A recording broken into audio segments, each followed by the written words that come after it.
Hello everyone, स्वागत है आपका नवोदित स्टडी में। आज अंतरराष्ट्रीय संगठन के अंतर्गत हम पहला लेसन पढ़ेंगे, संयुक्त राष्ट्र संघ। ठीक है, सभी एग्जाम में बहुत ही महत्वपूर्ण टॉपिक है। ठीक है, आप कोई भी एग्जाम दें, चाहे वो पीएससी हो यूपीएससी हो, सभी में यहाँ से प्री मेंस दोनों में क्वेश्चन आते हैं। तो उसी के अकॉर्डिंग हम बहुत डिटेल में पढ़ने वाले हैं। ठीक है, तो आज अभी ये पहला लेसन है। जैसे जैसे आगे बढ़ेंगे डिटेल से इसके बारे में डिस्कस करेंगे। तो देखते हैं कि संयुक्त राष्ट्र संघ क्या है। यूनाइटेड नेशन ऑर्गेनाइजेशन, ठीक है, यूएन। यूएन के बारे में तो देखिए, इसका थोड़ा सा हम इतिहास देख लेते हैं, फिर आगे बढ़ेंगे। तो जब प्रथम विश्व युद्ध होता है, जो 1914 से 1918 तक चला, ठीक है, प्रथम विश्व युद्ध भयानक रहा। तो देशों ने क्या सोचा कि इस तरह का युद्ध अब आगे ना होना चाहिए। तो इसके लिए इन देशों ने मिलकर क्या किया, लीग ऑफ नेशन की स्थापना की। क्योंकि ताकि इस तरह के युद्ध अब विश्व में आगे चल के ना हो। तो जब लीग ऑफ नेशन बना, यानी इसका राष्ट्र संघ कहा गया, लेकिन उसके बावजूद भी सेकेंड विश्व युद्ध हो जाता है, यानी दूसरा विश्व युद्ध हो जाता है लीग ऑफ नेशन के रहते हुए। तो लीग ऑफ नेशन के रहते हुए दूसरा विश्व युद्ध क्यों हो गया, उसके भी कारण थे कि जो लीग ऑफ नेशन था, इसको देशों का समर्थन प्राप्त नहीं था। ठीक है, सेना भी नहीं थी इसके पास अपनी, और अपने हितों के लिए अनदेखी। यानी जो देश लीग ऑफ नेशन में शामिल थे, इनको ये लोग समर्थन भी नहीं दे रहे थे इसे, लीग ऑफ नेशन को। और लीग ऑफ नेशन की खुद की सेना नहीं थी, ताकि सैन्यवाद तानाशाही को देशों की रोक सके। और अन्य देश भी अपने अपने हितों में ध्यान दे रहे थे, लीग ऑफ नेशन में ध्यान नहीं दिया। तो परिणाम क्या हुआ कि प्रथम विश्व युद्ध की सीख के बावजूद भी लीग ऑफ नेशन असफल रहा और दूसरा विश्व युद्ध हो गया। तो लीग ऑफ नेशन क्या हो गया, असफल हो गया।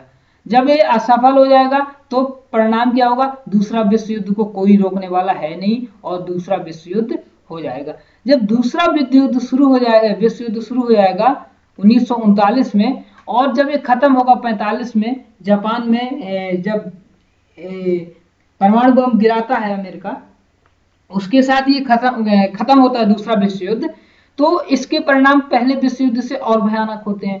तब सभी देश जो युद्ध में शामिल हैं, वो क्या सोचेंगे, उनको फिर ये समझ में आएगा कि नहीं, अब एक ऐसे अंतरराष्ट्रीय संगठन की स्थापना करने की जरूरी है जो इस तरह के युद्धों को रोक सके।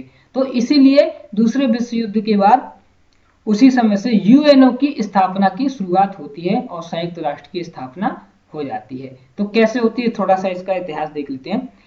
एटलांटिक चार्टर होता है 1942 में। इसमें क्या होता है, यूएन की स्थापना का विचार प्रस्तुत किया जाता है। तो कभी भी मल्टीपल चॉइस में आ जाए, प्री में आ जाए, किसी भी एग्जाम में, कि पहली बार संयुक्त राष्ट्र संघ की स्थापना का विचार का प्रस्तुत किया एटलांटिक चार्टर, या इतना आ जाए सिर्फ, एटलांटिक चार्टर संबंध किससे है, तो यूएनए की स्थापना से। ठीक है, संयुक्त राष्ट्र संघ शब्द सबसे पहले रूजवेल्ट जो अमेरिकी राष्ट्रपति से, उन्होंने दिया था संयुक्त राष्ट्र संघ शब्द, ये भी आ सकता है। फिर क्या होता है, सैन फ्रांसिस्को सम्मेलन होता है जून 1945 में, और इसमें क्या होता है, यूएन का चार्टर बनता है। यूएन का चार्टर बना कब, सैन फ्रांसिस्को सम्मेलन के बाद चार्टर बना जून 1945 में, और इस चार्टर को स्वीकार किया गया 24 अक्टूबर 1945 को। तो ये ध्यान रखना है दोनों, यदि संयुक्त राष्ट्र चार्टर को स्वीकार करने की बात पूछी जाए तो आपको अक्टूबर 1945 लगाना है, और बनने चार्टर में हस्ताक्षर की बात की जाए सिर्फ बनने की, तो सैन फ्रांसिस्को सम्मेलन जून 1945 सिर्फ बन के तैयार हुआ। लेकिन जब स्वीकार किया गया तभी से यूएन का संस्थापना दिवस आपको 24 अक्टूबर मालूम होगा कि एग्जाम में भी आता है।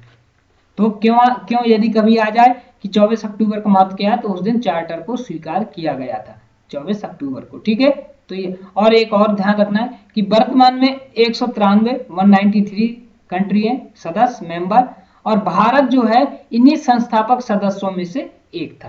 तो इतना आपको ध्यान रखना है। इसका मुख्यालय न्यूयॉर्क, ये सारी बेसिक चीजें डिस्कस कर रहे हैं अभी। जो यूएन का मुख्यालय न्यूयॉर्क में है। इसका यदि कभी ध्वज में पूछी जाए, ध्वज का है जिसमें हल्का नीला कलर का है, बीच में विश्व का मैप है। विश्व के मैप को दोनों ओर से ये ढके हुए है, कौन है, जैतून की शाखाएं। तो कभी आए कि कौन से पेड़ की शाखाएं है, तो जैतून की शाखाएं। ठीक है, यदि भाषा पूछी जाए यूएन की, तो अंग्रेजी, फ्रेंच, अरबी, रूसी, मंडारिन या चीनी आप लिख सकते हैं। ठीक है, मंडारिन का मतलब चीनी। तो अंग्रेजी, फ्रेंच, अरबी, रूसी, मंडारिन ठीक है, ये यहाँ की प्रमुख भाषाएं हैं, यूएन की प्रमुख भाषा है। और यदि कामकाज की भाषा मुख्य बोली जाए तो अंग्रेजी और फ्रेंच है। तो ये सारी चीजें अभी मैं बेसिक ही कर रहा हूँ, इतिहास, ठीक है, कैसे आया, सबसे पहले प्रथम विश्व युद्ध हुआ, उसकी भयावह स्थिति रही, तो लीग ऑफ नेशन या जिसे राष्ट्र संघ कहते हैं इसकी स्थापना हुई, ये लेकिन असफल रहा, दूसरा विश्व युद्ध हो गया, तो फिर यूएन की स्थापना के बारे में सोचा गया, और फिर यूएन की स्थापना में क्या क्या कितने सदस्य, ये सारी चीजें डिस्कस करें। अब यूएन की जब स्थापना हुई दूसरे विश्व युद्ध के बाद, तो इसका जो चार्टर हमने पढ़ा है, इसके अब चार्टर में आर्टिकल हैं, तो जैसे आर्टिकल नंबर 1 है चार्टर का, तो उस जो आर्टिकल 1 है वो यूएन के उद्देश्य के बारे में बताता है कि आखिर यूएन के उद्देश्य क्या है। ठीक है, तो अब देख लेते हैं कि ये बहुत महत्वपूर्ण है मेंस के लिए भी, प्री के लिए। प्री में क्या आएगा, निम्नलिखित में से कौन यूएन के उद्देश्य है या नहीं है, और मेंस में तो लिखने भी आ सकता है कि यूएन के उद्देश्यों को बताइए। तो देखिए पहला है अंतरराष्ट्रीय शांति और सुरक्षा को सुनिश्चित करना। अब देखिए अंतरराष्ट्रीय संगठन ये ना, तो अंतरराष्ट्रीय शांति और सुरक्षा देखना, बिल्कुल एक बार रीड कर लोगे तो आपसे बन जाएंगे। तो अंतरराष्ट्रीय शांति और सुरक्षा को सुनिश्चित करना पहला उद्देश्य। दूसरा है पारस्परिक सहयोग और बातचीत से झगड़ों और मतभेदों का समाधान करना।